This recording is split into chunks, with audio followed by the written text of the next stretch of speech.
All right. Hi guys, Marley here for Take 10. So for an intro question today, I thought maybe I could show you a little bit about me.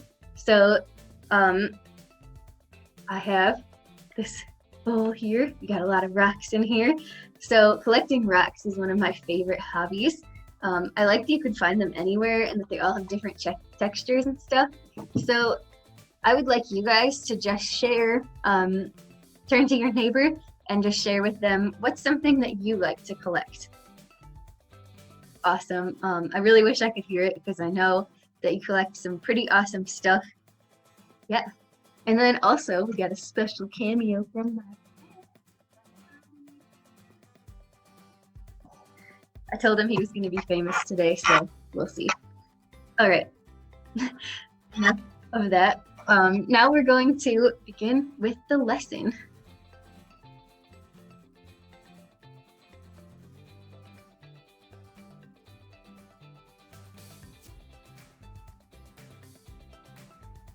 Alrighty, here we are. Chapter 5, Communication and Listening. Bum, bum, bum. Okay, so even on this first slide, we have some examples. The first two are actually of not listening. I love the first one. It says 1, 2, 3. We've all been there. Someone's counting down for us, and the kid's just like surrounded by toys, not listening.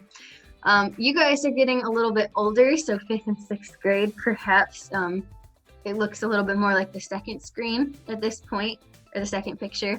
But hopefully, you have a lot of people in your life, like the third picture, that are willing to listen and be there. I know that your teachers, hopefully your friends, hopefully your parents, and last of all, hopefully you. Okay, so recap last week. So last week we talked about anger and anger triggers. So that was a long chapter, but again, it's like very important to Take 10's mission. And so I really wanted to give it like the time and space that it needed. And we also talked about helpful and harmful ways to let out anger. So hopefully you were able to like integrate those into your lives a little bit since the last time we met. We reviewed our Take 10 goals. So we changed them, added to them as necessary. And then we created our own mantras. So remember, the mantras are repetitive statements we can say to ourselves when we're feeling upset, nervous, sad, whatever we're feeling, to calm ourselves down and to improve our own self-image. So your self-image is how you think about yourself. And we want our own heads to be safe spaces, right? Because then you can, if you feel like your best self, you can go on and be your best self and help others as well. Okay, so this is a visualization exercise, and I think it will work best if you guys can all just close your eyes and listen to me. However, I did put the words on the screen just in case that does help you listen a little bit better. So your call, however you're gonna listen the most and experience it. All right, so for those of us that are closing our eyes, I'd like you to close your eyes, take a deep breath. All right. So now I want you to picture someone in your life who's a good listener. So I'll give you a second for that. I want you to imagine that you're right next to them. What are you doing with them? Are you playing a game, walking outside, sitting on the couch? How does talking to this person make you feel? Okay. And now we're going to flip the switch, and I want you to picture someone in your life who's a bad listener, whatever that means to you. What kind of activities do you like to do together? Bake cookies, watch TV. Maybe you don't like being around this person, who knows? So I want you to think of a conversation with this person, and how does talking to them make you feel? All right, now you guys can open your eyes. Thank you for doing that with me. I know it feels kind of weird. Now we're going to talk about things. All right, so talk in turn. So why do you think so many people, adults included, struggle so much with listening to others? All right. So my answer to this is because it's hard. Oh my gosh, listening is so hard. Some people can talk forever. Some people talk about things that you're not personally interested in. Some people, maybe you personally don't even like them, and so you don't want to listen. However, every single person should have our basic human rights. We should all listen to other people, no matter what. So today we're going to talk about what good listening looks like, what strong communication looks like, in hopes that you guys can become even better listeners than you already are, and even better communicators. Okay, so this is an excerpt from my favorite show, one of my favorite shows, The Big Bang Theory. And at the top, I'm not sure if the screen's in the way, it says, listening is hearing what another person or yourself is saying. So going beyond just like hearing the words, it really means understanding what someone else is trying to tell you, or understanding what your body or your heart is trying to say to you. All right, so this video, I'd like you guys to watch out for some poor listening habits. They should be very easy and very prevalent to spot. All right. Play. Play. Play. Play. What are you doing? Trying to use a Jedi mind trick to control Stephen Hawking. Play. Ugh. He must be wearing a tinfoil hat or something. I did a bad thing. Does it affect me? No. Then suffer in silence. Play. Stephen Hawking. Stephen Hawking. Penny started taking a class. She wrote a paper. She didn't want me to read it. I went behind her back. I read it anyway. Stephen Hawking hates me. I don't know what to do. The paper's terrible. But if I tell her, she'll know that I read it, and she'll get really mad. I was beating him so bad he doesn't want to be friends anymore. Why does everyone love me except Stephen Hawking? Is it possible we're having two different conversations? How would I know? I'm not listening to you.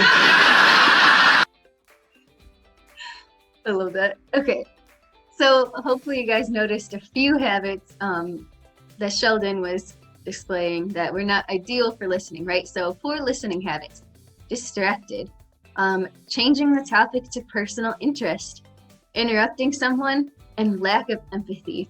So do you guys know what empathy means? Right, so it's very similar to the word sympathy, which you've maybe heard of. So sympathy is being able to see someone else's feelings. So maybe your friend is feeling sad. If you're sympathetic, then you go over to your friend and you say, "Oh, I see that you're sad. I am so sorry." But empathy is like one step further. So not only can you see someone else's feelings, but you really kind of internalize them. So someone with empathy would say, "Oh, I am so sorry that you're feeling sad. How can I help?" So if you or someone else are displaying poor listening habits, right, then that person is not showing empathy to you because they're not even trying to understand what you're saying. But on the other side, let's go see what some good listening habits look like. Again, a clip from the same show. All right, so here we go. Can you get the butter, please? Yeah, however, with the Xbox One, I can control my entire entertainment system using voice commands. Up until now, I've had to use Leonard. Then get the other one. Pass the butter. Hang on. I don't feel like you're taking this dilemma seriously. Fine, Sheldon. You have my undivided attention. Okay, now, the PS4 is more angular and sleek looking. No way! It's true, but the larger size of the Xbox One may keep it from overheating. You wouldn't want your gaming system to overheat? No, well, you absolutely would not. And furthermore, the Xbox One now comes with a Kinect included. Included? Yes! Not sold separately. Although the PS4 uses cool new GDDR5 RAM, while the Xbox One is still using the conventional DDR3 memory. Why would they still be using DDR3? Are they nuts? See, that's what I thought. But then they go and throw in an ES RAM buffer. Oh, wait a second. Who's they? Xbox. You're kidding! No, Okay, so yes. All right, so I should say before we talk about this, that Amy, who is the female character, even though she exhibited some of these good listening habits, there was sarcasm in there. So if you were to do this to someone out of sarcasm, that would actually be quite rude, and not actually, genuine or nice. But let's pretend she really was trying to listen to Sheldon, right? So notice how this conversation went differently than the other one, okay? There were eye contact. She said at one point, "You have my undivided attention." Asking questions, even though she probably had no clue what he was talking about. I don't know what DDR RAM or whatever else he's saying is, right? She was still asking questions, asking his opinion on the matter, full attention on the other person. And of course, by doing all this stuff, again, you're displaying empathy, which is truly caring for the other person. But a lot of that stuff is review for you guys. I know that you talk about listening in school. I know that you practice listening at home. So now we're going to get into some other stuff maybe that we haven't talked about before. So communication. So listening is a part of communication, right? So all that communication is just the way that we share information with others. It's how we express our feelings and our needs to other people. So in Take 10, we want to teach you the skills to be able to express your feelings and needs to others in a way that could de-escalate conflict. So we talked a little bit last week about escalating and de-escalating, but I didn't really go into it. So we're going to go into it more today. So escalating a conflict is to make a conflict worse. So if someone is actively agitated and you are egging them on, that is making the conflict worse. De-escalating, on the other hand, is the opposite, to provide a satisfactory end to the conflict. So Take 10, again, with talk it out, walk it out, wait it out, are all ways you can de-escalate, and then there's others as well, which we are going to talk about. All right, so verbal communication, which is just a part of communication, which means your words, is what we're going to focus on today. And today we're going to talk about how we can make our words genuine, but also showing our feelings and needs and what we need to say. All right, so here's two different ways you can frame the same situation. You can use you statements or you can use I statements. So I'm going to read the you statements first. "You're so bossy, Anthony, knock it off. You stole my things, I know it. You always pick me up from practice late, you must not care about me." And now we can say the same thing, but with an I statement. "I don't like how you're talking to me, Anthony, can you please stop? I don't know where my things are, and that makes me sad because they're important to me. I know you were angry with me earlier. Do you know what happened to it? I don't like it when you pick me up late because it makes me worried. Can you try to come a little earlier, please?" And now it's your guys' turn, talking turn. So do you think Take 10 encourages I statements or you statements? Why? And do you think more people would find it harder to speak in I statements and you statements? Why? All right, I really wish I could hear your thoughts and opinions on this matter. So Take 10 encourages I statements because it allows you to get out what you're saying without being aggressive or accusatory, which we go back and look at the you statements. "You stole my things, I know it." So you're placing the blame on someone else, and even though this is your genuine feeling, maybe you really think the other person stole it. Imagine that someone comes up and says that to you. If someone said to me, "You stole my things, I know it," even if I took their things, I'm less likely to give them that because now they're also being rude to me. And also there's a chance maybe I didn't, maybe they just misplaced it, So definitely encourage I statements. Do you think most people find it harder to speak in I statements or you statements? I would probably say people probably find it harder to speak with I statements because in I statements, an essential part is saying your feelings. And to say your feelings leaves you vulnerable, and that is always a hard place to be. However, it is important to be vulnerable in our relationships and in life. Not all the time, but sometimes. Because when you're vulnerable, you're genuine. You are showing your real self to other people. And being real to yourself is very, very important. Okay, so now we're going into what I said. Why I statements? Remember passive, aggressive, assertive? I statements are assertive. They're standing up for yourself, saying what needs to be said, but not being accusatory to other people.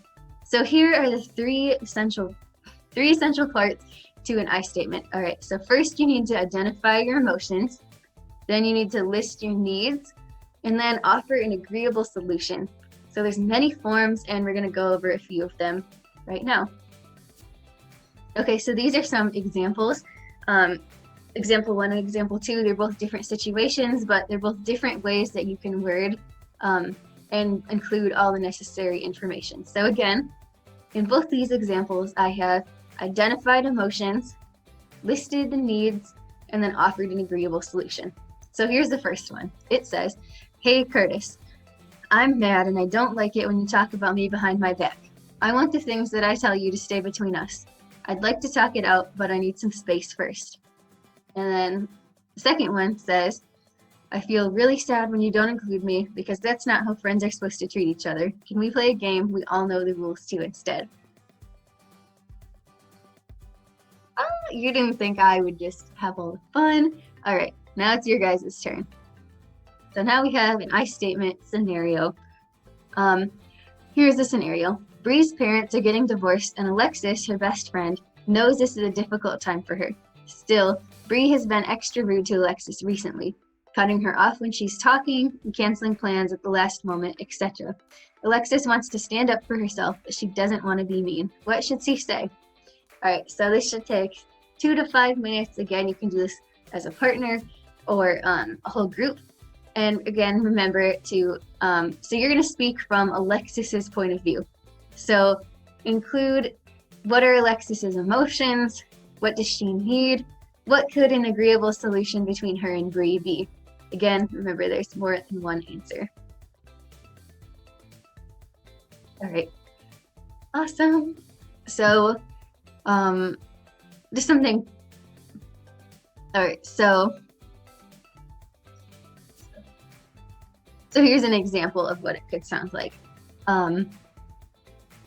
Hey Bree, I've been feeling really down recently. You're one of my really close friends. I really respect and care about you, and I know that what you're going through is really hard.